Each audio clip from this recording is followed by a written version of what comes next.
বাচ্চারা যখন কোনোভাবেই ফল খেতে চায় না, তাদেরকে এইভাবে টেকনিকে ফল খাওয়ালে ভিটামিন কিন্তু ঠিকই থাকবে। তো এখানে আমি একটি আনার প্রথমে ধুয়ে পরিষ্কার করে নিয়েছি, এরপরে আনারটা আমি কেটে নিচ্ছি। তো একটি লাইক দিয়ে সম্পূর্ণ ভিডিওটি দেখার জন্য অনুরোধ করব। কিভাবে আনার সহজভাবে কাটা যায় সেটাই দেখাচ্ছি। আনার একটা উপকারী ফল, সেটা কম বেশি আমরা সবাই জানি, এবং এটা রক্ত বৃদ্ধি করে, রক্তশূন্যতা দূর করে। মোট কথা আনারের উপকারিতার কথা বলে শেষ করা যাবে না। আমাদের প্রিয় নবীর পছন্দের একটি ফল ছিল এই ডালিম বা আনার। তো সেটাই আমি একটু ভর্তা করে দেখাচ্ছি।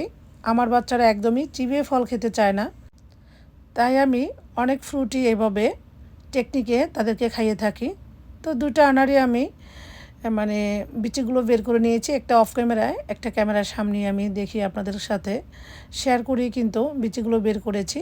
তো আনারগুলো বের করে বিচিগুলো বের করে তারপরে খুব সুন্দর করে ধুয়ে নিয়েছি, তাও দেখতে পেয়েছেন। এখন দুটো শুকনো মরিচ লবণ দিয়ে চটকিয়ে নিয়েছি। এরপর এখানে দিয়ে দিচ্ছি 1.5 টেবিল চামচ সরিষার তেল।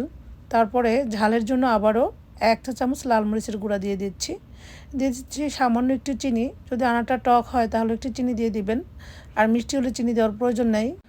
তো এরপরে আমি হালকা হাতে সব কিছু ভালোভাবে মিশিয়ে নিচ্ছি। চটপট তৈরি হয়ে গেল আনারের ভর্তা। এটা খেয়ে ছোট বড় সবাই খুবই প্রশংসা করবে। এই তো দেখতে পাচ্ছেন আমার বাচ্চারা খুবই মজা করে খেয়ে নিচ্ছে।